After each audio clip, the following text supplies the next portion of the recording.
말씀은 오늘 사무엘하 10장 말씀 보도록 하겠습니다. 여러분 가지고 계신 성경, 구약 성경 사무엘하 10장 1절에서 19절까지 볼 텐데요. 중간중간 읽어가면서 이렇게 내용을 보도록 하겠습니다. 오늘 제목은 선을 악으로 갚으면 반드시 멸망합니다 라는 그런 좀 무시무시한 제목입니다.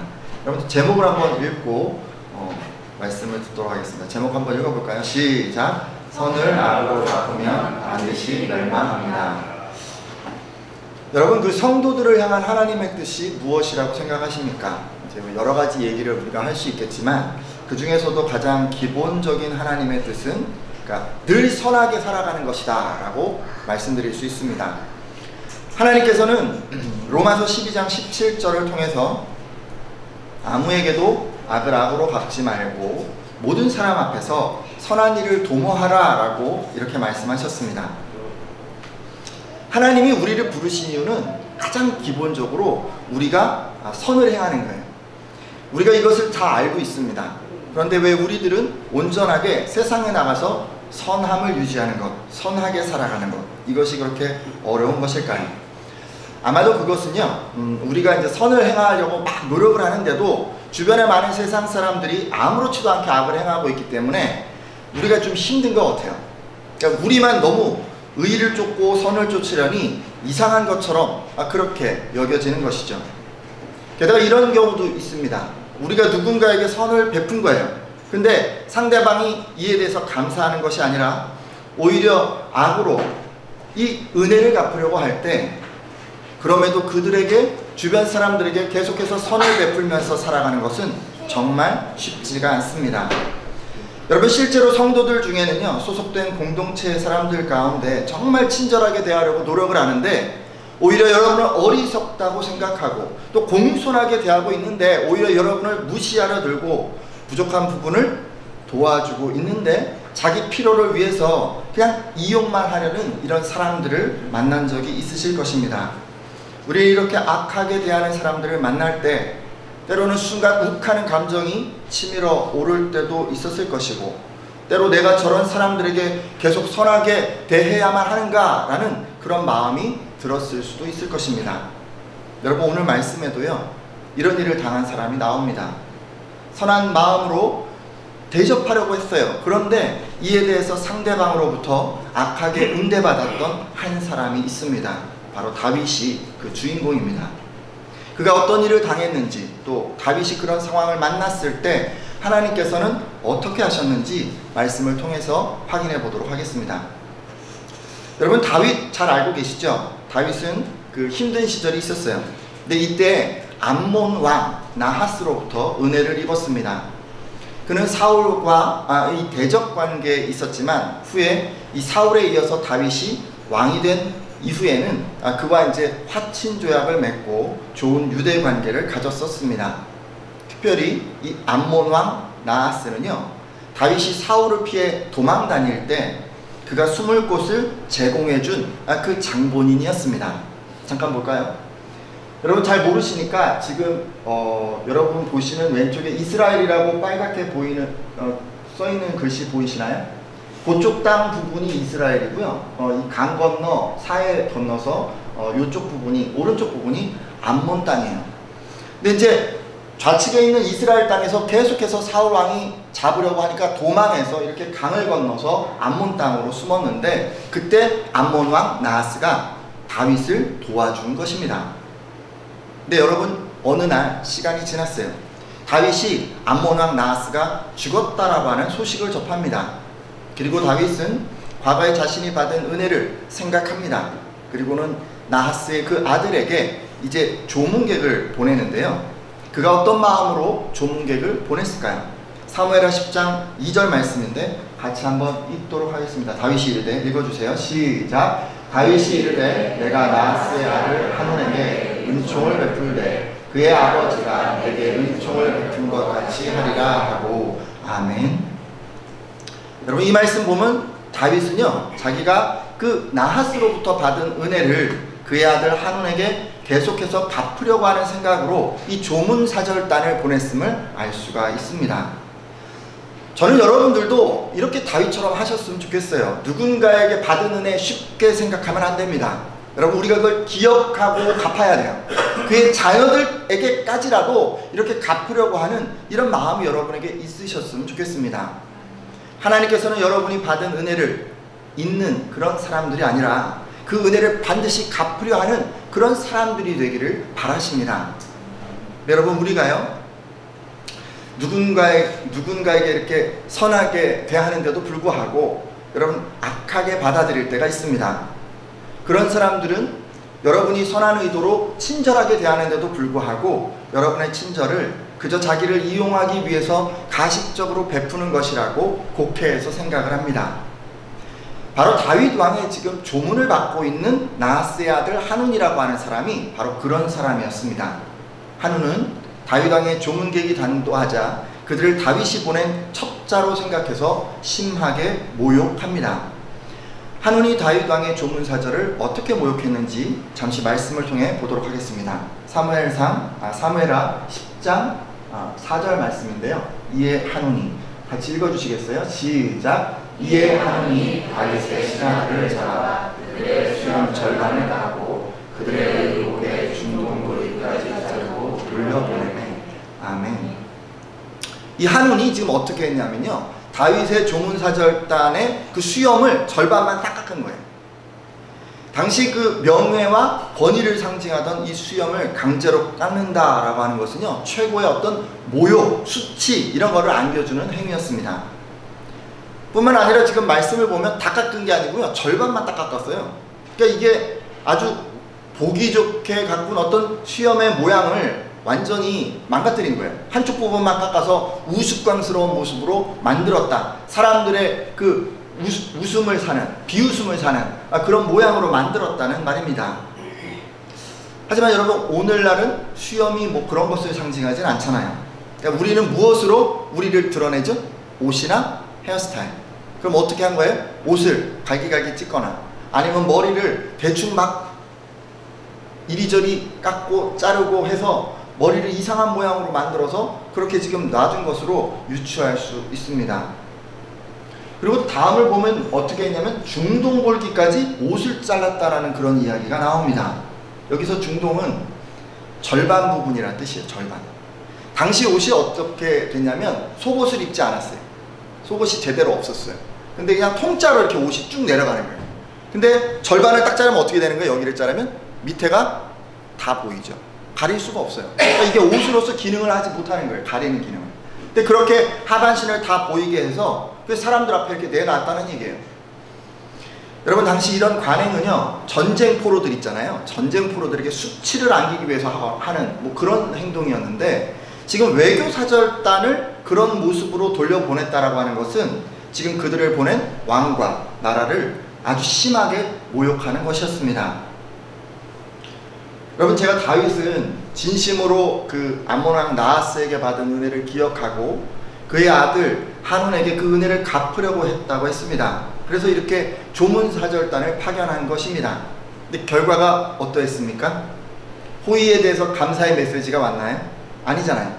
오히려 지금 중동 지방에서 최대의 수치로 여겨지는 모욕적 응답을 받았습니다.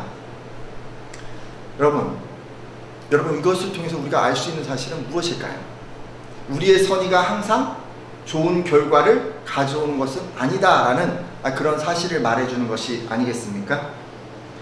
여러분, 이처럼 여러분이 이 땅을 사는 동안에는 여러분이 선을 행하는데도 불구하고 반대로 모욕과 수치를 받게 되는 경우가 종종 있습니다.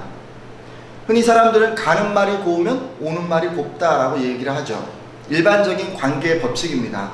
하지만 여러분, 우리가 살아가는 이 세상은요, 가는 말이 고운데도 불구하고 오는 말이 거칠 때가 있습니다. 가는 말이 고운데도 불구하고 심지어는 폭언이나 주먹이 날아오는 그런 경우도 있습니다.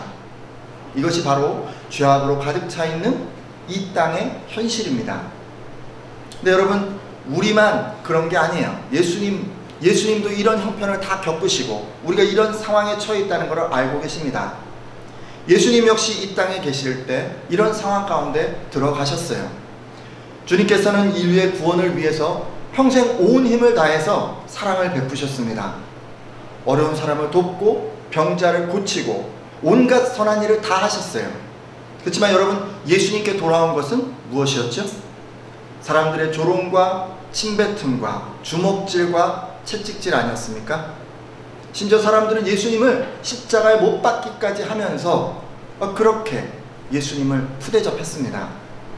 최고의 선을 베풀어준 그 사람에게 아주 최악의 푸대접을 한 거예요. 바로 이런 형편이 우리가 처한 현실입니다. 선을 베풀었는데 도리어 악으로 갚음을 받을 수 있는 것입니다. 여러분, 상황이 이렇다 보니까요, 여러분의 상황이 어떠냐면, 또 저의 상황이 어떠냐면, 선을 행하는 게 너무 힘든 거예요. 선을 행하는데 행하면 행할수록 자꾸 낙심하게 되는 거예요. 선을 행해도 악하는 데를 자꾸 받게 되니까 마음이 자꾸 지치고, 내가 이렇게 선을 행해도 돌아오는 것이 악일 수 있다면 내가 굳이 이렇게 선을 행하면서 살아야 하는 이유는 도대체 어디 있는가라고 그렇게 자꾸 생각이 드는 거예요.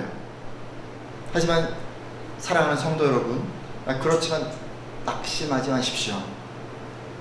여러분의 선행에 눈에 보이는 열매가 바로 열리지 않는다 할지라도 여러분, 낭망하지 마십시오. 절대로 선을 지켜내고자 하는 여러분의 열정을 포기하지 마십시오. 여러분이 행한 그 선은 절대로 없어지는 것이 아니에요. 여러분의 수고는 결코 헛된 것이 아닙니다. 하나님께서는 그분의 때가 이를 때 반드시 여러분이 뿌린 선한 씨앗을 거두게 하십니다. 따라서 여러분, 눈앞에 당장 선한 열매가 없다고 해서, 돌아오는 것이 없다고 해서 절대로 여러분의 그 선한 행진을 멈추지 마십시오. 이 모든 것을 다 알고 계시는 그 예수님은 선을 행함에도 계속해서 악을 당하고 힘든 일을 겪는 여러분에게 이런 말씀을 하십니다. 나로 말미암아 너희를 욕하고 박해하고 거짓으로 너희를 거스려 모든 악한 말을 할 때에는 너희에게 복이 있나니 기뻐하고 즐거워하라. 하늘에서 너희의 상이 큼이라 라고 하나님께서 선을 행하는 여러분에게 상을 주시겠다 약속한 이 말씀을 여러분 믿으십니까? 그러면 여러분, 누군가 여러분을 욕하고 박해하고 악한 말을 하더라도 오히려 기뻐하고 즐거워하실 수 있는 여러분 다 되시기를 예수님의 이름으로 축원합니다. 자, 그렇다면 여러분, 조문사절단, 지금 험한 일을 당했어요. 이 소식을 전해 들은 다윗, 그 이후에 어떻게 했을까요? 사무엘하 10장 5절 말씀인데요, 사람들이 이 일을 다윗에게 알리니라. 그 사람들이 크게 부끄러워하므로 왕이 그들을 맞으러 보내 이르기를 너희는 수염이 자라기까지 여리고에서 머물다가 돌아오라 하니라. 아멘. 다윗은 선을 행하러 갔다가 지금 악한 사람들로부터 흉한 일을 당한 이 부하들을 어떻게 했어요? 감싸주고 있어요. 그 마음을 어루만져주고 있어요. 다윗은 암몬 사람들에게 모욕을 당하고 부끄러워하는 부하들에게 급히 사람을 보냅니다. 그리고 그들의 수염이 다 자라기까지 돌아오지 말고 여리고성에 머물러 있으라고 이야기합니다.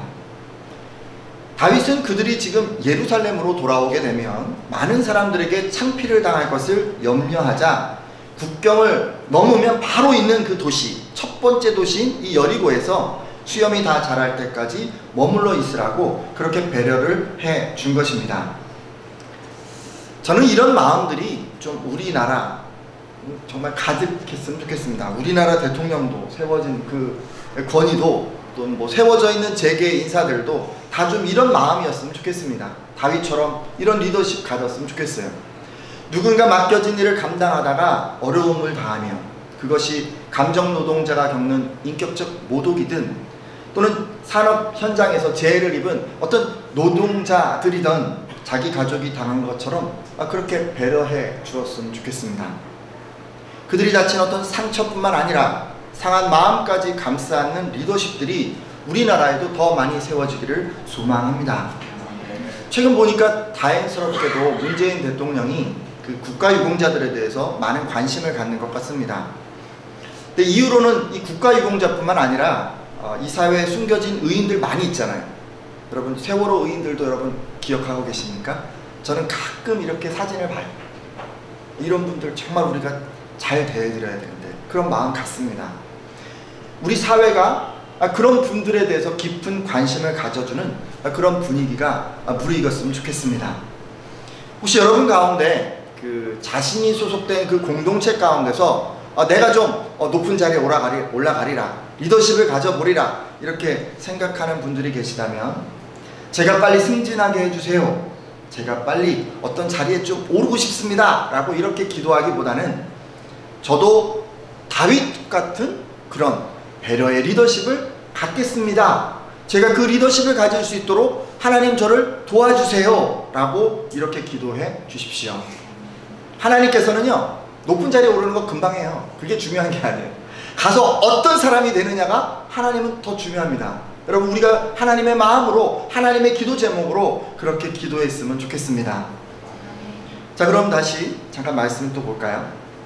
암몬 왕은요 그 다윗이 보낸 그 조문사절단을 모욕하고서 다윗이 자기를 쳐들어올 거라고 이렇게 생각을 합니다. 그래서 이에 대비하고자 엄청난 돈을 써서 이 용병을 고용하게 되는데요, 암몬 왕이 이렇게 전쟁 준비를 하고 싸움을 걸어오자 이 다윗은 어쩔 수 없이 군대를 암몬으로 파견하게 됩니다. 사무엘하 10장 7절에서 8절 말씀인데 여러분 한번 읽어주시겠어요? 다윗이 듣고, 시작. 다윗이 듣고 요압과 용사의 온 무리를 보내매 암몬 자손은 나와서 성문 어귀에 진을 쳤고 소바와 로 아람 사람과 돕과 마갈 사람들은 따로 들에 있더라. 아멘. 지금 말씀을 보면 다윗의 군대가 암몬 땅에 이르렀을 때 암몬 사람들이 벌써 성문 앞에 나와서 다 전열을 딱 갖추고 있었다라고 이야기하고 있습니다. 암몬의 수도인 그 랍바 성은 고대 근동에서 견고하기로 이름난 성이었습니다. 따라서 지금 암몬 왕은 자신들의 성을 딱 믿고 지금 성문 어귀에 진을 치고 전쟁을 치르고자 했습니다. 또 암몬 왕은요 전쟁을 위해서 무려 은 1000달란트를 써서 용병을 고용했습니다. 지금의 그 도량형으로 환산하자면 한 달란트가 한 34kg예요. 그러면 1000달란트는 몇 킬로예요? 34,000kg이에요. 그러니까 34톤의 은을 지불을 한 거예요, 전쟁을 위해서. 이삿짐 센터에서 사용하는 큰 트럭이 몇 톤이죠? 5톤이거든요. 그럼 5톤 트럭이 몇 개 필요한 거예요? 7대. 7대 가득 실은 은이 한번 여러분 상상해 보십시오. 그만큼의 은을 지급하고 지금 용병을 모은 거예요. 암몬 왕은 지금 이런 막대한 재원을 들여서 아람의 보병 20,000명, 마아가의 왕의 부하 1000명, 돕사람 12,000명을 용병으로 고용을 합니다. 암몬 왕은 자기 병력이 있었을 텐데 그 병력 외에도 용병만 무려 33,000명을 돈으로 산 거예요. 다윗이 암몬 땅에 이르렀을 때 이렇게 모인 용병들이 각각 들녘에서 전열을 갖추고 있었습니다. 잠깐 보면요, 지금 이스라엘에서 암몬까지 거리가 한 80km 정도 되는데 지금 위에 있는 땅 있잖아요. 지금 이스라엘 땅 말고 암몬 위쪽에 돕과 마아가와 아람이라고 하는 나라가 있었는데 그 나라에서 지금 은을 잔뜩 가져다 주고 돕에서 20,000명, 마아가에서 1000명, 그리고 아람에서 20,000, 마아가 1000, 돕에서 한 12,000, 이 정도 병력을 지금 사온 거예요. 그래서 이쪽 오른쪽에 있는 나라들이 다 연합을 해서 왼쪽에 있는 이스라엘과 전쟁을 치르려고 지금 똘똘 뭉쳐 있는 것입니다. 하지만 성도 여러분, 암몬 왕이 이렇게까지 준비했지만 수많은 돈을 들이고 많은 사람들을 끌어모았지만 하나님께서는 이 전쟁에서 다윗이 승리를 거두게 하셨습니다. 할렐루야. 여러분, 전쟁에서 패했어요, 암몬이. 그러면 어떻게 해야 돼요? 다윗에게 가서 이제 화친을 청해야 되잖아요. 근데 여러분, 얘기가 이것으로 마무리되지 않고요, 어이없게 또 다른 전쟁으로 이어지게 됩니다. 암몬을 위해서 저 위에 있는 아람 나라 있잖아요, 20,000명 보냈던 저 나라가 갑자기 기분이 안 좋은 거예요. 그 나라가 정말 큰 나라였거든요. 그래서 이것을 빌미로 자기들의 온 군대를 동원해서 다윗에게 전쟁을 걸어옵니다. 아람 왕은 이 전쟁에서 승리하기 위해서 먼 곳 유프라테스 강 건너편에 있는 자기 동포들에게 사람을 보내서 가능한 모든 병력을 다 동원을 합니다. 자, 엄청난 병력을 거느리고 지금 이스라엘을 공격해 온 거예요. 여러분, 하지만 이런 노력에도 하나님께서는 이 전쟁에서도 다윗이 승리하도록 하셨습니다. 여러분, 돈을 받고 지금 악한 일에 참여했잖아요. 이 사람들이 자존심 상했잖아요. 그래서 또 뭐 다 오고 이렇게 했는데 하나님은요, 그 사람들을 완전히 망하도록 그렇게 만드신 것입니다. 여러분, 그 결과 어떻게 됐을까요? 잠깐 한번 말씀으로 확인해 볼까요? 사무엘하 10장 19절 말씀인데요, 제가 읽겠습니다. 하닷 에셀에게 속한 왕들이 자기가 이스라엘 앞에서 패함을 보고 이스라엘과 화친하고 섬기니 그러므로 아람 사람들이 두려워하여 다시는 암몬 자손을 돕지 아니하니라. 아멘. 말씀을 보면 암몬은요, 그 후로도 항복하지 않고 다윗과 계속해서 전쟁을 치르게 되는데요, 전쟁에 패한 이 아람, 그 후로 다윗에게 조공을 바치는 속국이 되었습니다. 그리고 다윗의 눈치를 보게 되죠. 그리고는 그 눈치를 보느라 더 이상 그 암몬이랑 교류를 할 수 없게 되었습니다. 그러니까 결과적으로 암몬은 어떻게 된 거예요? 암몬이 믿고 의지했던 아람이 이렇게 등을 돌려버렸으니까 이제 암몬은 국제사회에서 완전히 고립되어 버린 것이 아닙니까? 이렇게 고립되고 나서요, 암몬은 계속해서 전쟁을 치르는데, 하지만 다윗은 오랜 전쟁 끝에 마침내 그 암몬의 수도인 랍바성을 점령하게 됩니다. 그리고 모든 암몬 사람들을 노예로 삼습니다. 패전한 암몬 사람들은 어떻게 됐냐면요, 이스라엘 위에서 나무를 다듬는 톱질을 하는 사람이 되고, 밭에서 작물을 재배하는 괭이질을 하는 사람이 되고, 불 때는 장작을 준비하는 도끼질을 하는 그런 사람들이 되었습니다. 그리고 벽돌 공장에 동원되어서 힘든 일을 하는 그런 신세가 되죠. 한마디로 지금 선을 악으로 갚았던 이 암몬, 완전히 망해버린 것입니다. 성도 여러분, 이것이 선을 악으로 갚는 사람들의 마지막 모습이에요. 여러분 주변에 선을 악으로 갚으려는 사람들 있다면 그들은 결국 이런 종말을 맞이할 것입니다. 저는 여러분들이 이런 사실을 꼭 마음에 담으셨으면 좋겠습니다. 여러분 주변에서 선을 행하는 사람들에게 막 악을 해가는 사람들이 있다면, 그 사람이 아무리 지금 돈이 많고 주변에 수많은 인맥을 구성하고 있고 높은 위치에서 아무도 대적할 그런 사람이 없다고 해도, 여러분 일순간에 하나님께서는요, 그 사람을 고립시키고 무너뜨려 버린다는 것을 여러분 기억해 주십시오. 여러분, 그 사람 그런 일을 당할 거예요. 그 사람 불쌍하게 보셔야 돼요. 오히려 여러분 그들을 위해서 기도할 때, 하나님, 저가 하는 일을 저가 모릅니다, 저를 불쌍히 여겨 주십시오라고 여러분들이 오히려 이렇게 기도해 주셔야 합니다. 그들은 반드시 멸망하고 누구보다도 비참한 최후를 맞이할 것이기 때문입니다. 반면에 여러분, 자기에게 선을 행했던 그 사람들에게 어떻게 해서든지 기억하고 그 선을 갚으려고 노력했던 이 다윗은 어떻게 되었을까요? 하나님께서는 다윗에게 그 전에 아무도 누리지 못했던 큰 영화로 그에게 안겨주셨습니다. 지금 아까 그 지도를 보여드렸는데, 옆에 지금 아람이 있고 암몬이 있고 모압이 있고 에돔이 있고, 오른쪽 나라는, 사실 오른쪽 그림은 그 이스라엘 땅이 아니었어요. 그런데 하나님께서는 이 일 이후에 계속해서 아람이 망하게 하시고, 암몬이 망하게 하시고, 모압이 망하게 하시고, 에돔까지 다 망하게 하셔서 이 온 보여지는 땅이 있잖아요. 여러분 보고 있는 이 땅을 전부 다 이스라엘이 가질 수 있도록 그렇게 만들어 주셨습니다. 북쪽 아람 정복하니까, 여러분 티그리스 유프라테스 강 아시잖아요. 유프라테스 강 유역이 굉장히 곡창 지역인데, 그 지역, 이 지도에 지금 나와 있잖아요. 저 위쪽에, 거기까지 영토를 넓히게 하셨고, 남으로는 요단강 동편 지역, 지금 눈으로 보여지는 모든 지역을 영토로 편입시키게 하셨습니다. 그러니까 원래는 서편만 이스라엘인데 지금 동편 온 땅과 위아래 그냥 다 하나님께서 다윗 왕에게 주신 거예요. 성도 여러분, 이것은 이스라엘 역사상 가장 넓은 땅을 차지했던 것에 해당합니다. 이렇게 하나님께서는 하나님 말씀을 따라서 늘 선으로 갚으려 했던 이 다윗에게 아무도 갖지 못했던 부귀와 영화를 다 허락해 주셨습니다.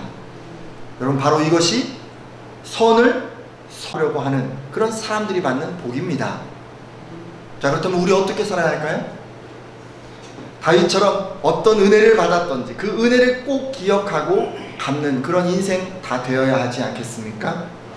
그래서 다윗처럼 이런 큰 복을 다 누려야 하지 않겠습니까?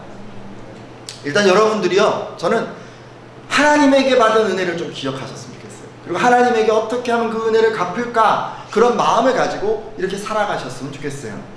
값없이 주신 영원한 생명을 너무 당연하게 여기지 말고 감사하면서 그 은혜를 갚는 그런 여러분들 다 되셨으면 좋겠습니다. 때로 우리가요, 소원하는 게 이루어져요. 갖고 싶은 걸 갖게 돼요. 그러면 어떤 마음이 드냐면 하나님이 좀 멀게 느껴지고 스르륵 자만하게 돼서 좀 그전처럼 기도하지 않고 그전처럼 간절히 예배하지 않고 그전처럼 하나님께 나아가지 않을 때가 있어요. 여러분, 그러면 안 되는 거예요. 여러분, 우리가 겸손한 마음으로, 몸으로, 마음으로, 생명으로, 시간으로, 뭐 가진 것으로, 어떤 것으로든 하나님의 은혜를 갚으려고 그렇게 애쓰는 여러분들이 다 되어 주십시오. 열심을 품고 주를 섬기라라고 했습니다. 열심을 품고 주를 예배하는 사람들이 다 되십시오.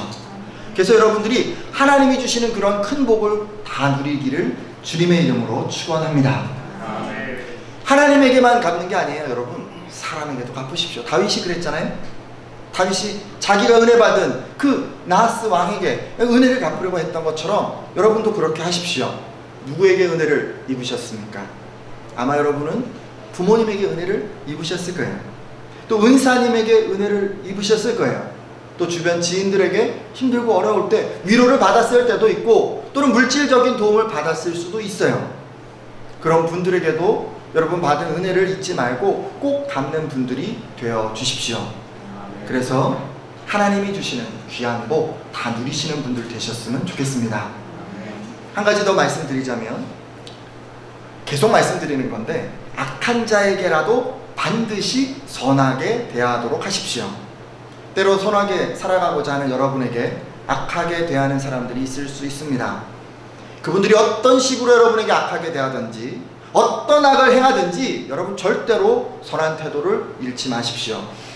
때로 우리 마음 한구석에서 분노가 치밀어 오르고 정말 참기 힘들어서 정말 고통스럽기까지 할 수도 있어요. 여러분, 그렇더라도 끝까지 하나님 뜻을 분별하고 말씀을 부여잡고 그 사람들에게 선하게 대하는 여러분들이 되어 주십시오. 절대 여러분 사사로운 복수심에 흔들리지 말고 순간적인 감정으로 그들을 대하지 마십시오. 하나님께서는 여러분 주변 사람들이 악하다 할지라도 그를 대하는 여러분은 절대로 선하기를 바라십니다. 여러분, 이제 기도하고 마치려고 합니다. 우리가 하나님을 향하여서든 또는 사람을 향하여서든 늘 은혜를 갚는 사람, 늘 은혜를 기억하고 그 은혜를 갚는 그런 사람이 되겠다고 여러분 기도해 주시고요. 또 방금 말씀드린 것처럼 여러분에게 악을 행하는 사람들이 있어요. 근데 그 악을 행하는 사람들에게 끝까지 하나님, 제가 선한 사람으로, 선한 태도로 내가 그 사람 앞에 서 있겠습니다. 그가 아무리 약하게 할지라도 나는 선함을 잃지 않겠습니다 라고 그렇게 결단해 주십시오.